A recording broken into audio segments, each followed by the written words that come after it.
Canada सरकार ने एक बार फिर खालिस्तानियों का समर्थन करते हुए रिपब्लिक ऑफ खालिस्तान एम्बेसी बनाने की इजाज़त दे दी अपने यहाँ अपनी धरती पे।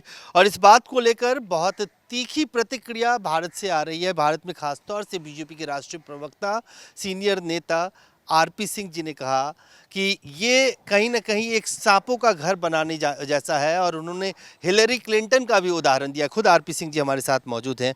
आपने कहा कि you cannot keep snakes in your backyard. क्या ये कनाडा को ही वापस डसेगा ये सांप? देखिए, ऐसा है कि हिलरी क्लिंटन की बड़ी फेमस एक बात है। उन्होंने कहा था, अगर आप पिछवाड़े में सांप पालोगे तो अंततः आपको डसेंगे।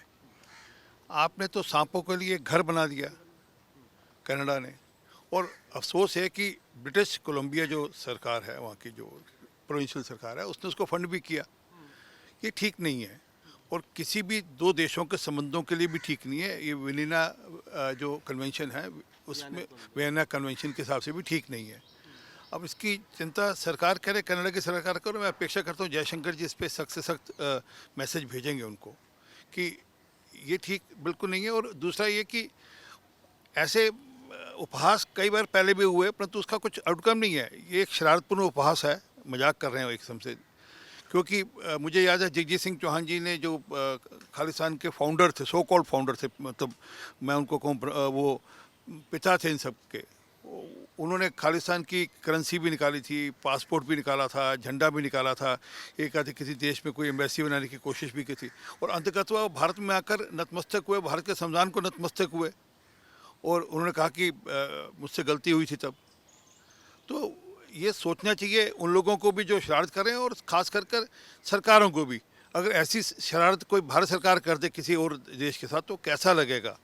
हम लोग कह रहे थे कि पिछली सरकार जो कनाडा की थी, जस्टिन ट्रूडो भारत के बहुत विरोधी थे।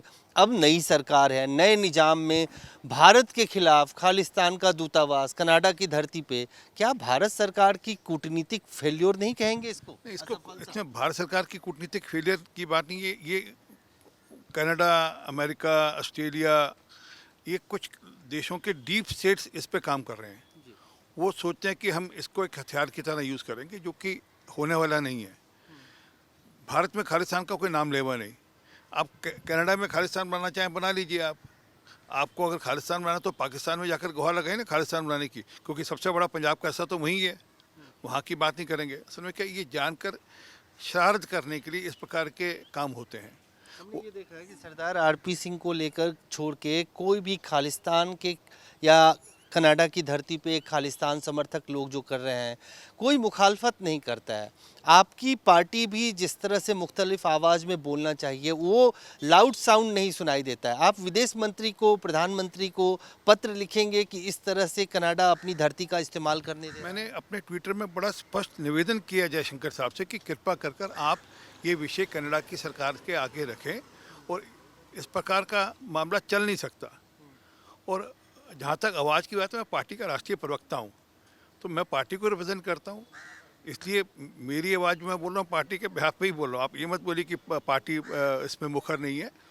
परंतु खालिस्तान नाम की कोई भी जो धारणा है, वो भारत के किसी भी सिख को स्वीकार्य नहीं है। बड़ी स्पष्ट बात है। एक दूसरा, जिनको खालिस्तान का कोई सपना है तो कनाडा की धरती पर बना ले, कनाडा उनको अलाउ कर दे।